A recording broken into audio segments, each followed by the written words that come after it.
Well, Terry, it's an exciting week, as you know. We're taping this on Saturday. It's an unusual, well, actually, it's quite often in the past it's happened, but it wasn't expected. We'd be an extended session.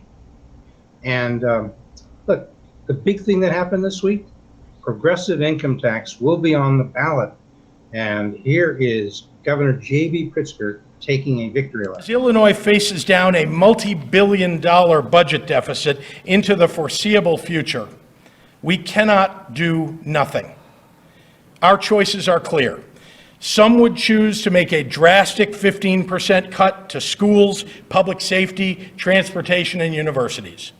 Others would choose to raise income taxes by 20% on the middle class and everyone else in Illinois. I choose today, with the Illinois General Assembly, a fair tax that protects working families and raises taxes on just 3% of people in Illinois, those making $250,000 or more.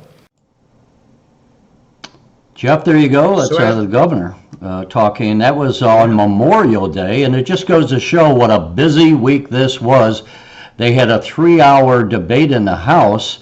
It had already passed the Senate, 3 hours of debate on Memorial Day, and then the governor called that press conference where he made his comments about what a great thing this was and historic, and it certainly is historic to put it on the November ballot.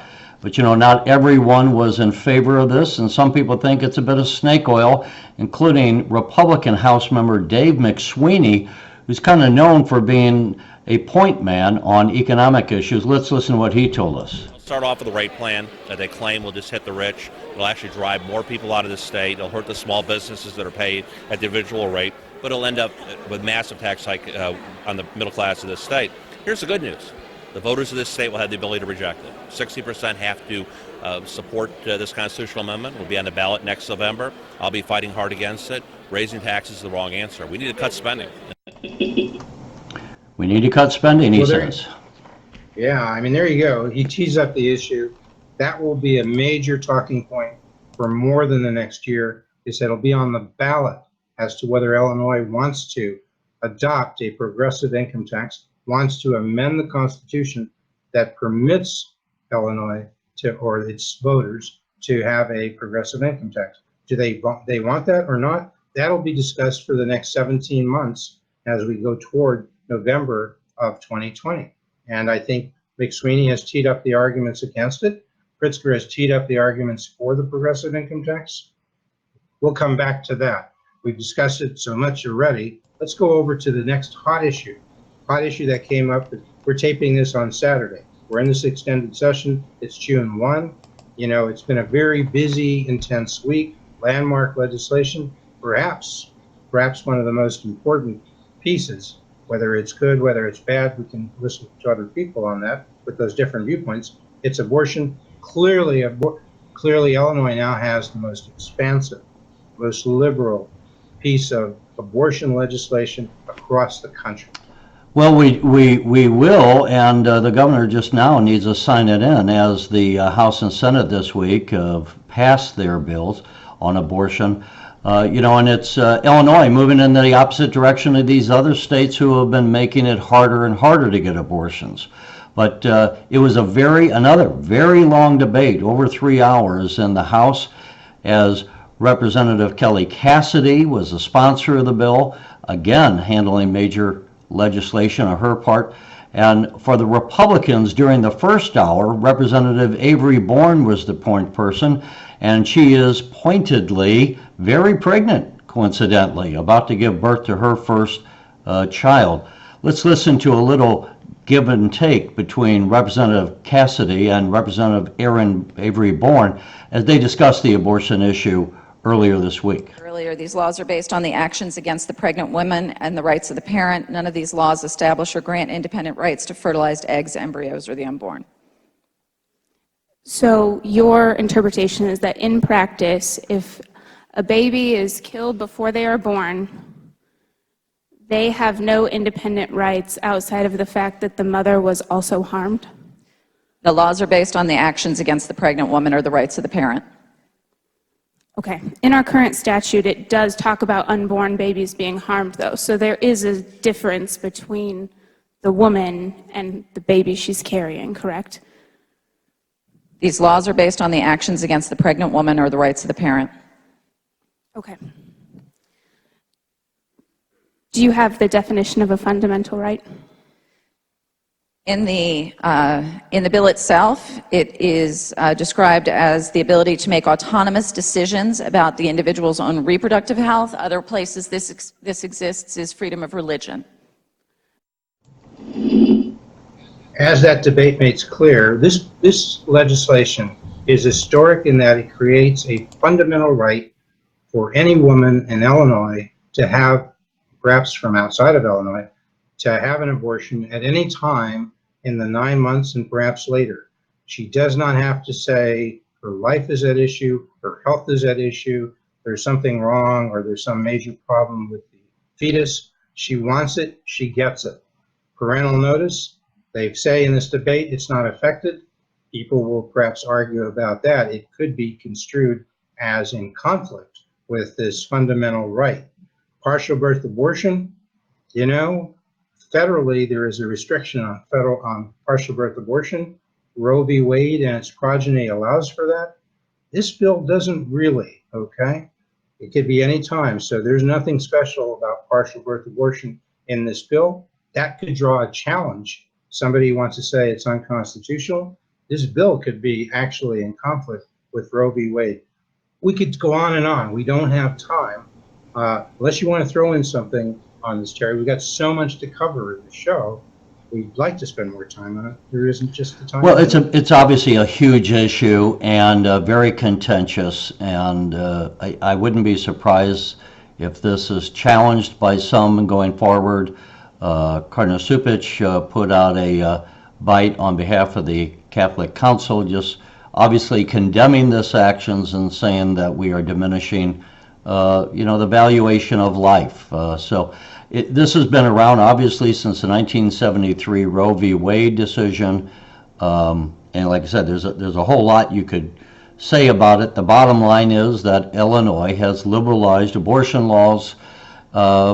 And they're fearful that Roe v. Wade, it came out in the debate, said it's not a question of when Roe v. Wade is overturned, or if it is, it's a question of when. They're taking these steps as a defensive measure in Illinois, those who want to protect the right to abortion, and that's why this was passed. And Governor Pritzker will be signing that into law. He is supporting the bill.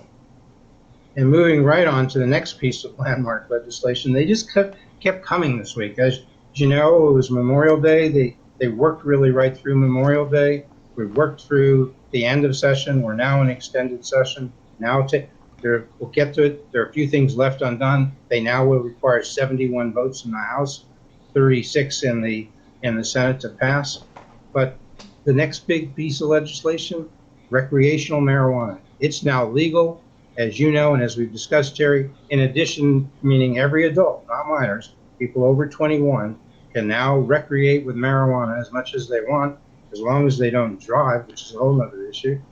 And that's done. Well, let's not say quite as much as they want. There are going to be some limitations, and you can't do it out in public. You got to do it at home. You can grow 5 plants at home.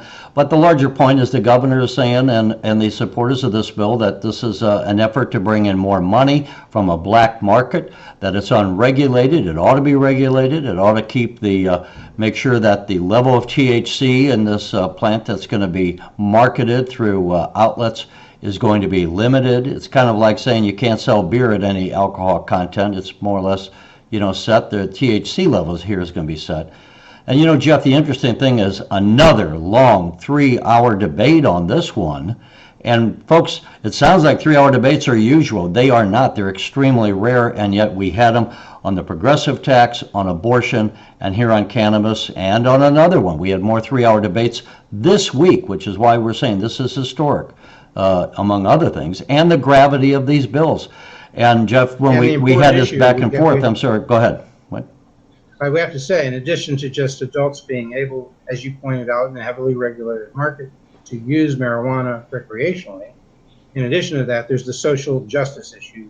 That was an important component of this legislation that ends up providing for expungement for people who have records from smoking or from possessing relatively small amounts of marijuana. And that goes through the petition to the governor. And for people who are involved with larger amounts of possession, that goes to the state's attorney. But for many people, they think this will give people an appropriate second chance to live a good life, to get a good job, and not be prevented from doing so by doing what would now be viewed in large part as legal. But we're running out of time again. We're conscious of the clock. So on to another major Well, no, piece of let's, legislation. I want to show a little bit of the debate for Okay. people. And that this I debate forgot, on sorry. cannabis was not, of course, they were calling it cannabis, not marijuana, but it is legalizing marijuana. And actually, it becomes, after it's signed into law, it becomes effective on January 1 of 2020. So, but here we had a pro and a con part of the debate, but these, notice, are both Democrats. So this was a bill where there was pros and cons on both sides of the aisle. In this case, we're going to hear from Representative Anthony DeLuca and new freshman Representative Bob Morgan. But no matter how you package this, whether it's revenue or it's criminal justice reform, or it's just saying that people are smoking it anyway, so just give up. You know, I don't have a crystal ball, but I can pretty much guarantee you where we're going to be in 10 years, where we're going to be in 20 years when it comes to this issue. And it's not going to be good. As the state's medical cannabis director to start this program, I heard a lot of doomsday predictions. Violence would increase in Illinois. Drug driving is going to be rampant. Medical cannabis is going to be everywhere for children in schools. Law enforcement's going to be overwhelmed. Cannabis is going to be diverted. And you know what? Literally none of that happened because we did it right. And this bill does it right too.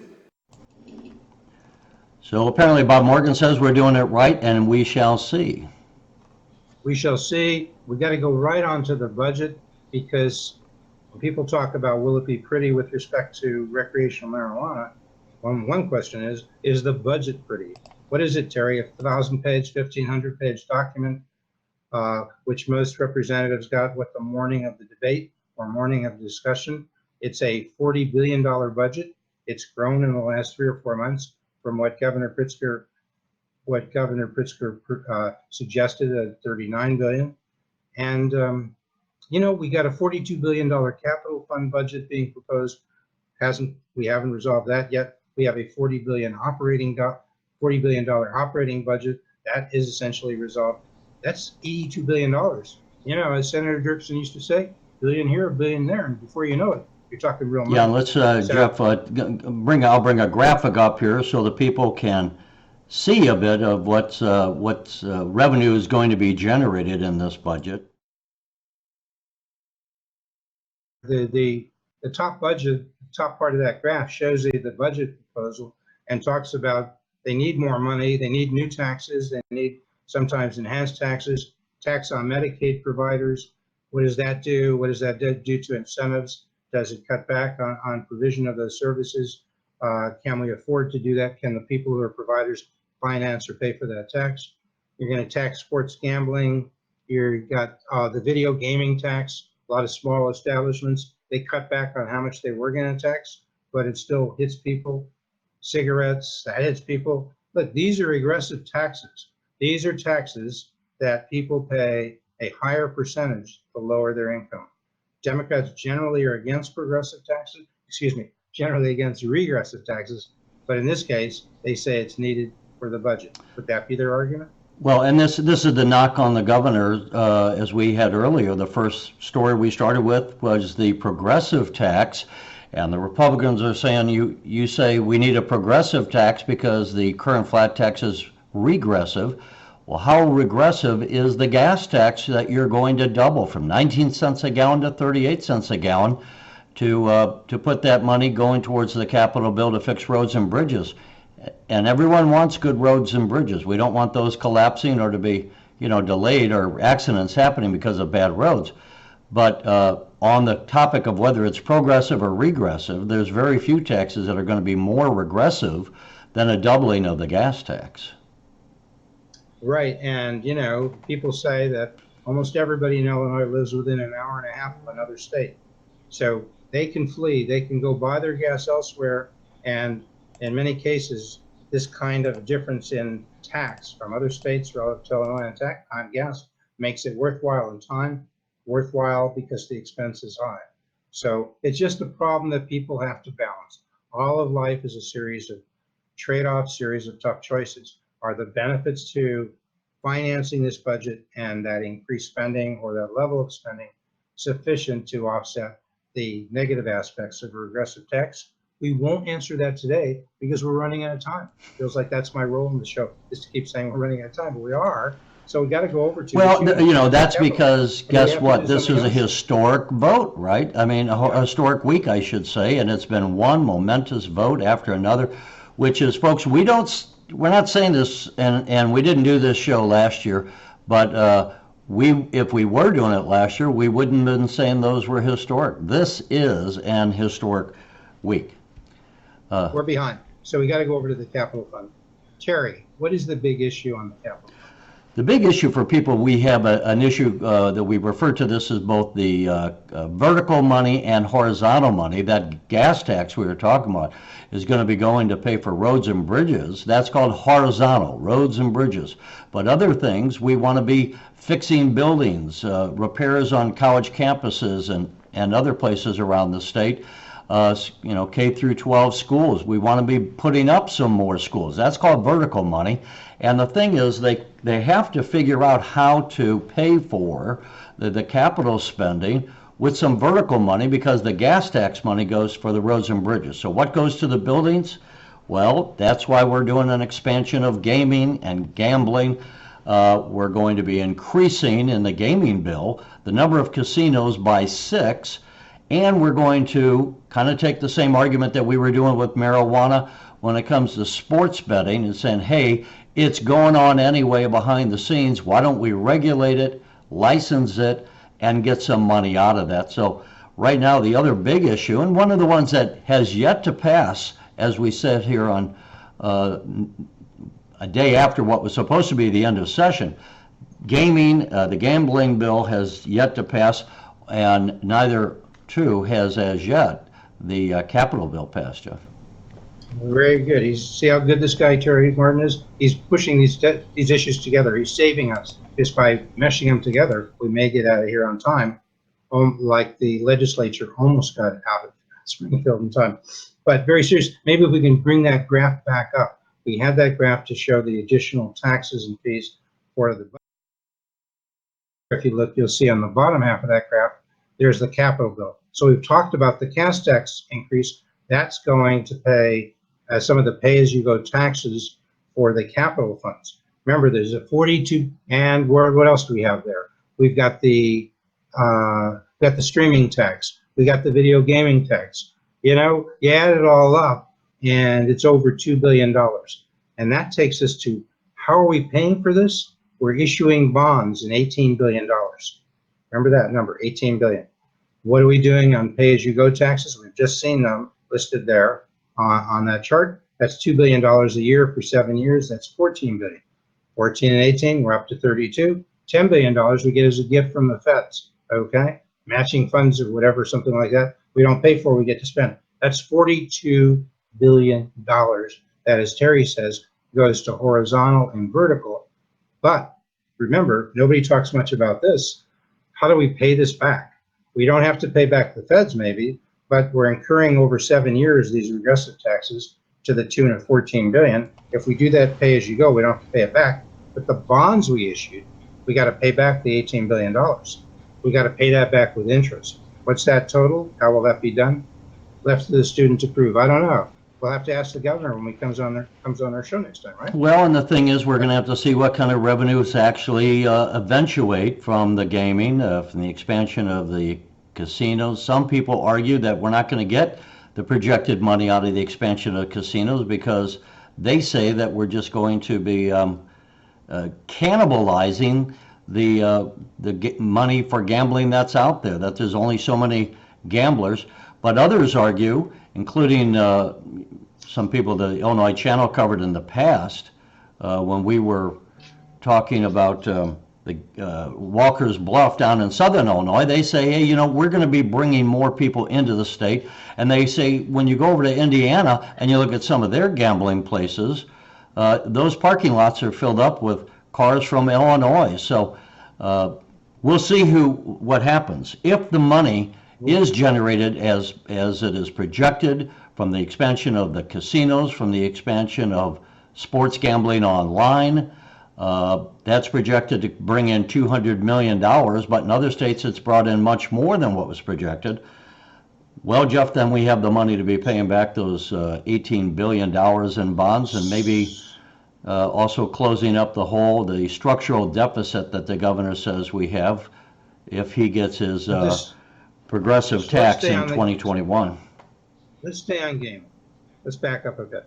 You mentioned sports betting. That's relatively new. A lot of people may have not followed FanDuel and what's the other one? I'm blanking on that name. But there are two major sports betting avenues that people have to bet on sports. Okay. Oddly, they're prohibiting betting on colleges. I'm not sure why, but they are. But certainly not on professional teams.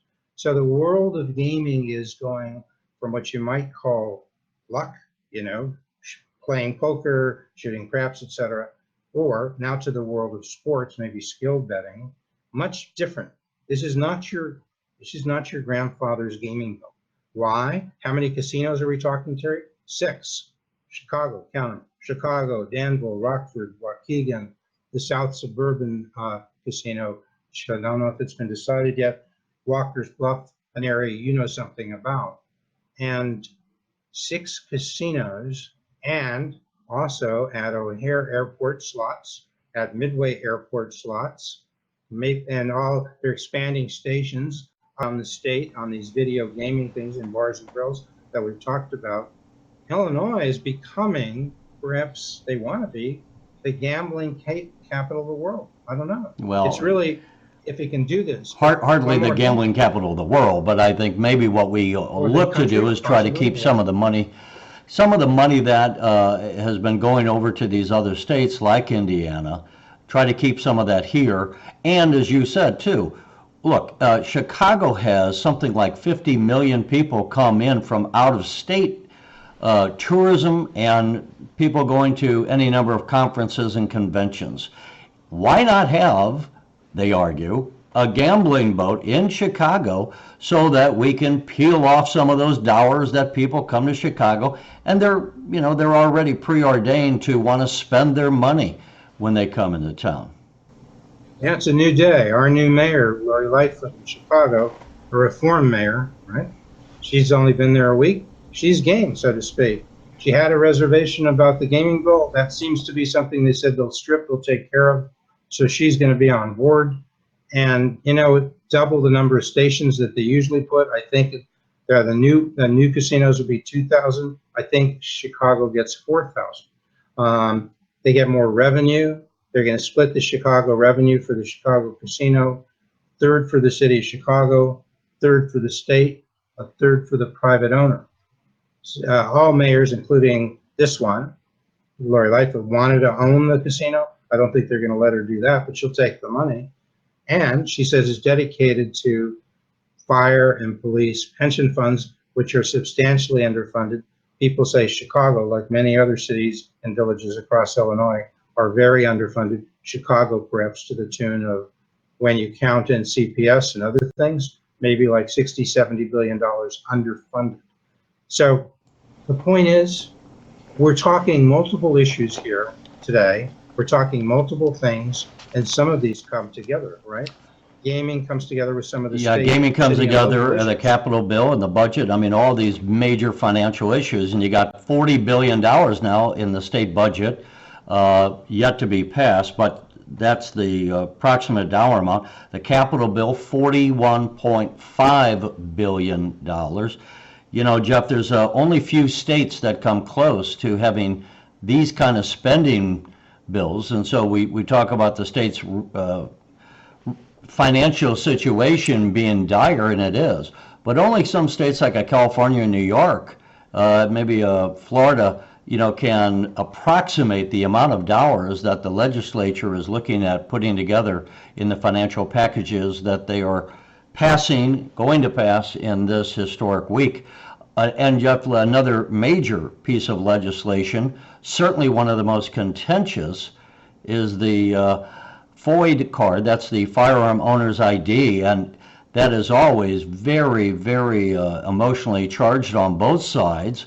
You have a lot of the progressives in the House and Senate trying to do something to regulate guns, especially in wake of the February 19 shooting at the factory up in Aurora, Illinois. And as we taped this just the day before, down in Virginia Beach, we had this tragic shooting of 12 people at the municipal building there. We talked about this. That was, by the way, when they were debating this, 3 hours on the floor. And those on the other side who say, you're trying to infringe upon our constitutional right as enumerated in the U.S. Constitution, the right to keep and bear arms, the Second Amendment. We talked with Todd Vandermeide in the Capitol. He, former lobbyist for NRA and now representing the firearms, the gun sales guys around the state. He said, you don't need to be fingerprinting gun owners and charging them more for a FOID card. What you need to do is just start enforcing the laws that are now on the books. And he addressed the fact that the fellow who shot up the factory up in Aurora should not have had a FOID card and could have had his guns removed if only the government had done their job. He passed a federal background check, but then when he was later found out to be a convicted felon. So you had two federal databases that weren't talking to each other. And then, once his FOID card was revoked, he sat out there for 5 years. He lied on a FOID card, he lied on a carry application, he lied on a 4473 to obtain a firearm. None of those were ever referred for prosecution. The state police could have very easily referred those to the local state's attorney's office for prosecution since they had all the documents.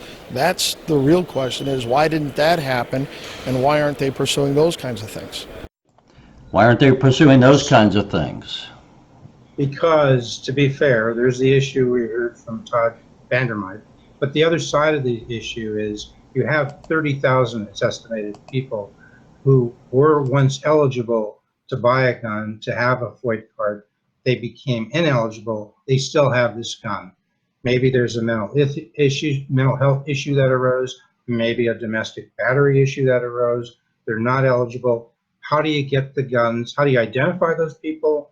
How do you get those guns away from that person who's not entitled anymore to own a gun? It has to go to a legal gun owner, perhaps to the state, perhaps to the sheriff, whatever.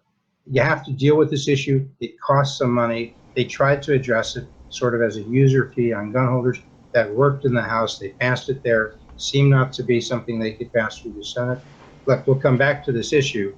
That's apparently one they're not going to address.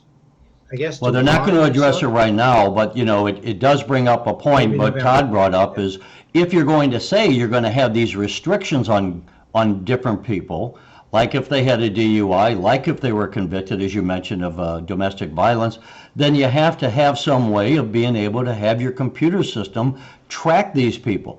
If you're not going to track them, then what's the point of licensing anyone and setting these prohibitions against having a gun if you violate certain things, as we just mentioned?